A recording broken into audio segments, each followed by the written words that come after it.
પુરુષોત્તમ માસ અને શ્રાવણ માસના ઉપવાસમાં ભૂખ લાગે ને ત્યારે ખવાય ને તે માટે રાજગરાની સુખડી તો આપણે બધા જ બનાવીએ, પણ રાજગરાની આ સુખડી બનાવ્યા પછી કલરમાં વધારે ડાર્ક બ્રાઉન અને ચાવવામાં કડક ચવડ થઈ જતી હોય ને, તો આજે રાજગરાની સુખડી બનાવવામાં ફક્ત એક જ સામગ્રી એવી ઉમેરશું, સાથે એક જ ટિપ્સ ફોલો કરવાથી રાજગરાની સુખડી છે ને તે કલરમાં એકદમ ઉજળી અને ટુકડા કરવાથી એકદમ સોફ્ટ અને મોંમાં મૂકતા તો રવો રવો થઈ અને ઓગળી જાય ને એવી સોફ્ટ બનશે। રાજગરાની સુખડી બનાવવા માટે અડધો કપ ઘી લીધું છે, જે વજનમાં 100 ml છે। આ ઘીમાંથી પોણા ભાગનું ઘી અત્યારે ગેસની લો ફ્લેમ પર ગરમ થતી જાડા તળિયાવાળી કડાઈમાં ઉમેરી દેવાનું છે। ગરમ થઈ અને ઓગળેલા ઘી સાથે 1 કપ રાજગરાનો લોટ પણ ઉમેરી દઈશું। ઘીમાં મિક્સ કરી અને લોટને સતત ચલાવતા જઈ અને શેકવાનો છે। મિક્સ કરતા જઈ અને શેકતા અહીં રાજગરાનો લોટ છે ને તે ઘીમાં મિક્સ તો થઈ ગયો છે, પણ ચલાવવામાં થોડો એવો થીક લાગી રહ્યો છે, માટે અડધા કપમાંથી બાકી રહેલું ઘી છે ને તે પણ શેકાતા રાજગરાના લોટમાં ઉમેરી ફરી મિક્સ કરી શેકવાનું છે।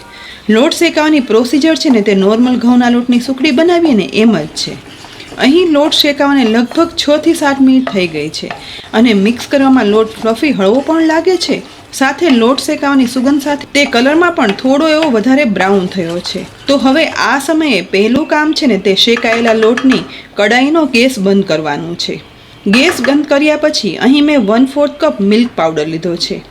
આ મિલ્ક પાવડરને શેકાયેલા લોટમાં ઉમેરી અને મિક્સ કરી દઈશું। રાજગરાની સુખડી બનાવવામાં શેકેલા લોટમાં મિલ્ક પાવડર ઉમેરવાથી શેકાયેલા લોટનો કલર થોડો એવો ડાર્કમાંથી લાઇટ થશે, સાથે જ આ મિલ્ક પાવડરના કારણે સુખડી ઠંડી થયા પછી દરેક ટુકડો કટ કરતા સરળતાથી ટુકડા થઈ જાય તેવો અને મોંમાં મૂકતા જ ઓગળી જાય ને તેવી સોફ્ટ સુખડી બને છે। કઢાઈનો ગેસ ભલે બંધ કર્યો હોય પણ કઢાઈ ગરમ છે, માટે શેકાયેલા લોટમાં મિલ્ક પાવડર એકદમ સરસ રીતે ભળી જશે। મિલ્ક પાવડરના ગાંઠા અલગ થઈ જાય અને લોટની અંદર આ મિલ્ક પાવડર મિક્સ થઈ અને ભળી જાય ને એ પછી અડધો કપ ગોળ શેકાયેલા લોટ અને મિલ્ક પાવડરના મિશ્રણમાં ઉમેરી દેવાનો છે અને ગોળને પણ ગરમ લોટમાં આ રીતે મિક્સ કરી દેવાનો।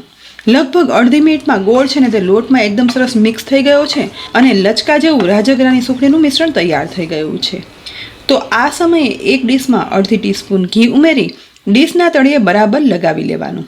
હવે એ ડીશમાં રાજગરાની સુખડીનું તૈયાર કરેલું મિશ્રણ છે ને તે ઉમેરી દઈશું અને ત્યાર પછી તવેથા વડે જ મિશ્રણને આખી ડીશમાં ફેલાવી દઈએ।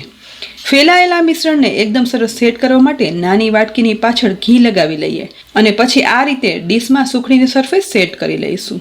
ત્યાર પછી ફરીથી તવેથાની ધાર વડે સુખડીની કિનારી પણ સેટ કરશું।